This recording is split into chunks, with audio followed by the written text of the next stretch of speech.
Assalamualaikum warahmatullahi wabarakatuh. Kembali lagi dalam pembahasan tryout SNBT ya untuk bidang pengetahuan kuantitatif. Di video sebelumnya kita sudah membahas 5 soal dari paket kedua tryout SNBT pengetahuan kuantitatif. Nah, di video kali ini kita akan melanjutkan pembahasan ya dari soal yang kemarin kita bahas. Sebelumnya kita membahas soal nomor 5. Ini ada soal nomor 6. Di mana soal nomor 5 kemarin itu ada kaitannya dengan soal nomor 6. Kalau kemarin di soal nomor 5 ini yang ditanyakan adalah suku ke-62 ya dari suatu barisan aritmatik. Ini yang dicari nilai X-nya. Nah, kemarin kita sudah membahas soal ini dan nilai X-nya sudah kita dapatkan. Saya ulas kembali sedikit. Untuk mencari suku ke-62 itu kita menggunakan rumus UN ya, di mana rumus UN itu U1 ditambah N-1 dikali beda. Nah, bedanya sendiri ini kita sudah dapatkan. Ini plus 8 ya, ini juga plus 8. Sehingga U62 ini sama dengan 2 ditambah 62 dikurangi 1, 61 ya, dikali beda. Bedanya 8. Ini 2 ditambah 488, hasilnya 490. Sehingga nilai X ini adalah 490. Nah, yang ditanyakan di soal nomor 6, banyak faktor positif. Ya, ini juga pernah kita bahas di tryout yang pertama. Untuk mencari faktor positif, pertama kita faktorkan dulu ya 490 dengan bilangan prima. Ini bisa dibagi 2, hasilnya 245 ya. Kemudian ini tidak bisa dibagi 2, tidak bisa dibagi 3 juga, ini bisa dibagi 5. Dibagi 5 ini hasilnya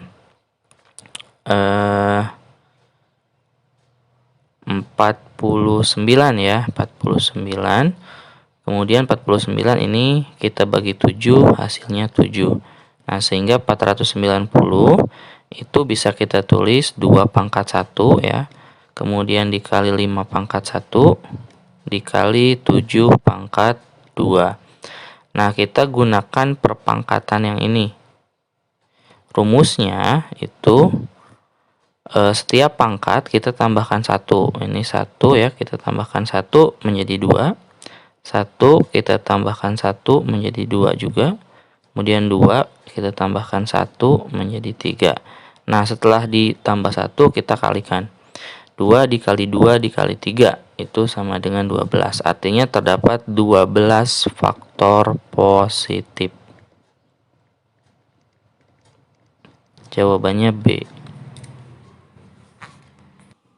Selanjutnya soal nomor 7 ya, ini materi matriks, di mana diketahui matrik A memiliki inverse, berarti ini adalah A inverse, dan memenuhi A dikali matrik ini kita beri nama matrik B. A dikali B ini akan menghasilkan C, di mana kita akan mencari nilai C kecil ya, ini C kecil dan D kecil untuk mengetahui nilai dari P. Saya ingatkan kembali bahwa jika kita mempunyai A inverse, kalau kita kalikan dengan A, maka ini hasilnya akan menjadi matrik identitas ya, atau A dikali A inverse ya, ini juga sama akan menghasilkan matrik identitas. Jika kita tulis ya, ini A dikali B ini akan menghasilkan C. Sedangkan di sini yang diketahui adalah A inverse. Sedangkan matrik A-nya belum punya. Nah, kita tidak harus mencari matrik A, kita gunakan saja matrik inverse atau inverse dari A ini untuk mencari nilai C dan D ini ya. Dengan cara kedua ruas kita kalikan dengan A inverse. Berarti di sini A inverse dikali A, kemudian dikali B. Di ruas kanan juga sama, kita kalikan dengan A inverse. di sebelah kiri ya. Tentunya kalau ini dikali sebelah kiri, di sini juga dikali sebelah kiri. Oke. A inverse dikali C.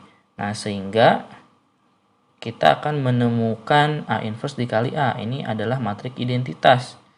Identitas dikali B itu hasilnya B. B sama dengan A inverse dikali C. B-nya sudah ada, C-nya sudah ada, A inverse-nya juga sudah ada. Oke, kita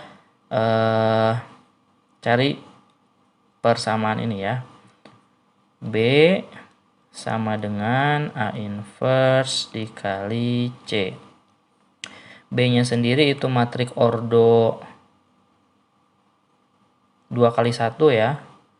Ada 2 baris dan 1 kolom. Dimana di baris pertama ini ada 3 dikurangi C, kemudian 4 ditambah D. Oke, ini hasilnya sama dengan A inverse. A inverse-nya itu 2, kemudian min 1, 2, 1. Ini akan dikalikan C. C-nya itu ordonya 2 kali 1 ya, C, D. Nah, berarti kita akan mengalihkan yang di sebelah kanan. Untuk mengalihkan matrik, ini kalian mengalihkan baris ya yang di sebelah kiri dengan kolom.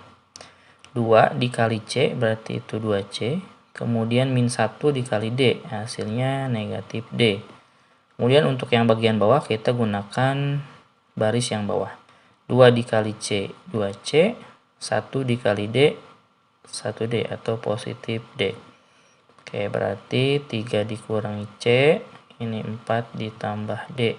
Ya, sama dengan ini. Kita mempunyai 2 persamaan, berarti ya 3 dikurangi C ini sama dengan 2C dikurangi D. Kemudian, ini persamaan pertama. Kemudian persamaan kedua itu 4 ditambah D, ini yang bawah ya, sama dengan 2C plus D. Kita ke persamaan 2 dulu karena di sini ada D yang sama ya, sehingga bisa kita coret ini. Sehingga diperoleh 4 sama dengan 2C. Berarti nilai C ini bisa kita dapatkan ya, sama dengan 2. Oke, kita dapatkan C sama dengan 2. Kita substitusikan ke persamaan 1 ya, berarti 3 dikurangi C-nya 2 sama dengan 2 dikali 2 itu 4 ya, dikurangi D. 3 kurangi 2 1, 4 kurangi D ya, sehingga D-nya bisa kita peroleh 4 dikurangi berapa yang hasilnya 1 ya, D-nya ini ketemu ya, sama dengan 3. Oke, sehingga untuk D dikurangi C itu sama dengan 3 dikurangi 2 sama dengan 1. Sehingga nilai P sama dengan 1, Q sama dengan 1. Jadi kesimpulannya nilai P sama dengan Q. Soal nomor 8. Rata-rata berat badan 9 orang akan bertambah 1 kilo. Ya, di sini ada 9 orang, kemudian beratnya akan bertambah 1 kilo ketika salah satu orang dengan berat badan 62 kg diganti dengan orang baru. Nah, yang ditanyakan berat badan orang barunya berapa kilo. Misal ya, untuk rata-rata 9 orang, ini X bar 9 artinya rata-rata 9 orang, itu berarti kita menjumlahkan 9 orang kemudian dibagi 9 ya. Menjumlahkan berat badan 9 orang di mana salah satunya ini 62 kilo. Berarti 62 ditambah jumlah berat 8 orang. Ini misalkan J8 ini jumlah berat 8 orang ya. Dibagi 9. Saya pindahkan 9-nya ini ke ruas kiri. Jadi 9X bar 9 itu sama dengan 62 ditambah J8. Oke, ini kita simpan sebagai persamaan 1.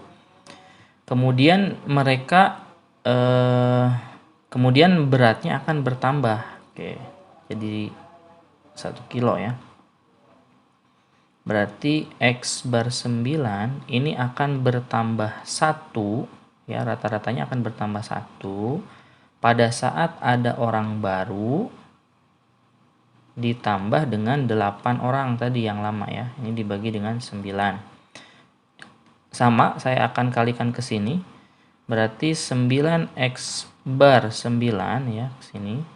Ditambah 9 kali 1 ini 9 sama dengan B ditambah J 8. Oke, ini persamaan 2. Nah, di sini saya punya 9x bar 9 itu sama dengan 62 ditambah J8. Nah, berarti yang ini bisa saya ganti dengan 62 ditambah J8 ditambah 9 sama dengan B ditambah J8. Oke, ada J8 yang sama sehingga bisa kita coret. Sehingga nilai B atau orang yang baru ini sama dengan 62 ditambah 9 sama dengan 71. Jadi orang yang baru itu beratnya 71 ya. Jawabannya E. Nomor 9, di sini ada sebuah prisma segitiga ya. Prisma AB ADE BCF di mana DA-nya ini 6. Oke, ini 6 satuan panjang. Kemudian jarak E ke AD adalah 3. Oke, jarak E ini titik E ya ke AD. Berarti sini ini tegak lurus ya. Itu jaraknya 3. Berapakah tinggi prisma ADE BCF? Putuskan apakah pernyataan 1 dan 2 berikut cukup untuk menjawab pertanyaan tersebut. Oke, kita cek pernyataan 1 dulu ya. 1, di mana volume itu diketahui. Volume prismanya 180. Volume prisma sendiri itu sama dengan luas alas dikali tinggi prisma. Sama dengan 180. Nah, alasnya sendiri ini segitiga ADE.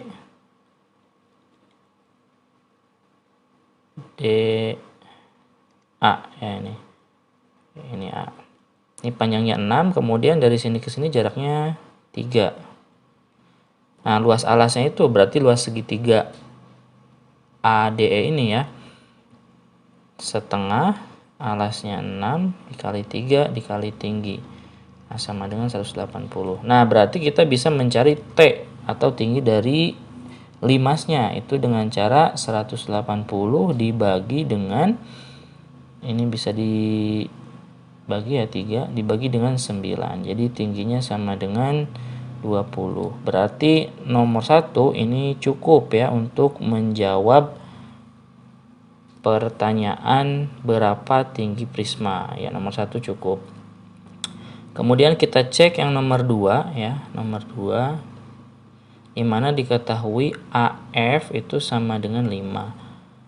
AF itu di sini ya. AF dari A ke F ini panjangnya 5. Nah, kita harus mengetahui panjang AB nih tingginya, atau panjang CD sama saja, atau panjang EF ya. Tingginya sama nih. CD, EF, dan AB. Kita ambil segitiga ABF. Seperti ini. Dimana siku-sikunya di B. Ini B, kemudian ini A, ini F. Ini panjangnya 5. Nah, ini panjangnya berapa? Apakah kita bisa mencari panjang AB? Tentu kita perlu panjang FB ya untuk mencari panjang AB atau panjang FB. Ini kita perlu panjang ini berapa? Sedangkan di sini tidak diketahui panjang AE berapa, panjang FB juga berapa, tidak diketahui ya. Sehingga kita tidak bisa untuk mencari panjang AB atau tinggi dari prisma ADE BCF. Sehingga pernyataan 2 ini tidak cukup karena kita tidak bisa mencari panjang AB ini atau tinggi prisma ya. Sehingga kesimpulannya jawabannya adalah yang A. Pernyataan 1 saja cukup ya, 1 cukup, tetapi 2 tidak cukup. Soal nomor 10 atau soal terakhir ya di video kali ini.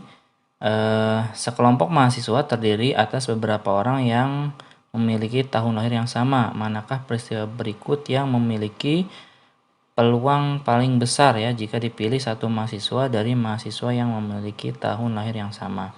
Oke, kita hanya membandingkan peluang yang paling besar.